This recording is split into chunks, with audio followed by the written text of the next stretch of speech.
This one that I want to talk about is going to be very, very short on this card. UFC Vegas 57, I believe. Arman Tsarukyan versus Gamrot.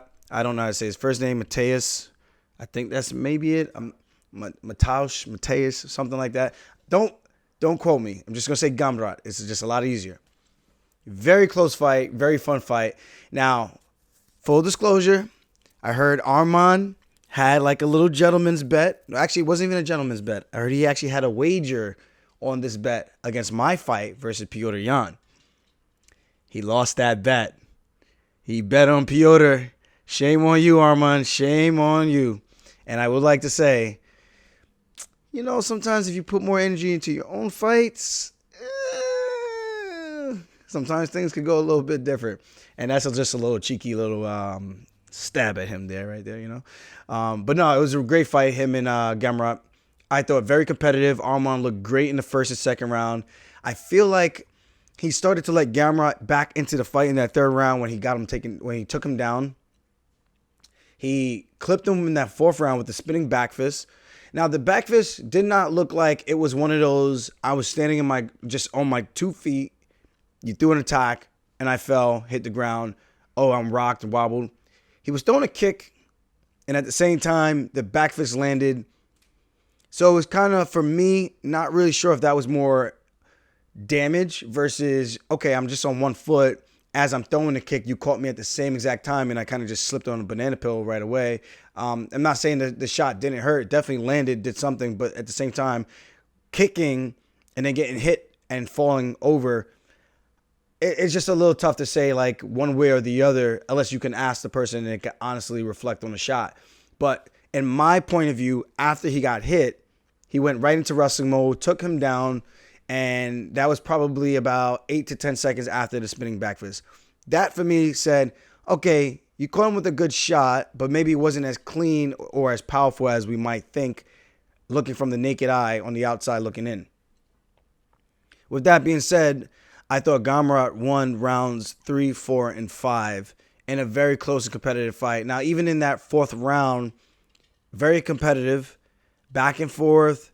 But I think Gamrot getting the 2 takedowns, I think that's what sold, like that, for me, that sealed the deal.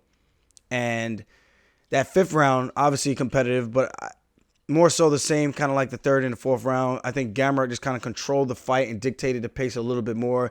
Arman was landing some beautiful body kicks that were landing, at least what I saw, look clean. I was like, man, if he keeps doing this, there's no way Gamrot's going to be able to withstand too many more of these kicks clean to the body like that, either to the liver or to the gut, whatever. It's just hard kicks. He even ate a head kick.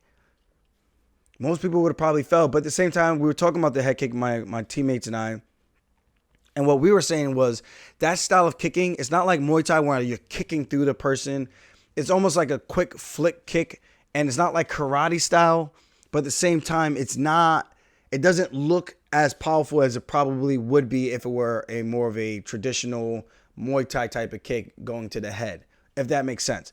So there's a difference when you cut through the person versus you throw it across, you step up, and you just throw the kick right up in the air. Those kicks can still knock you out, especially if you don't see it. But for me, it was like it's a clean head kick, but at the same time, it's not the most powerful or damaging head kick versus cutting through somebody.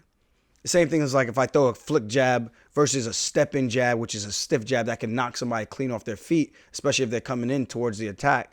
So there's just different ways to kind of gauge strikes and the effects that they have on people.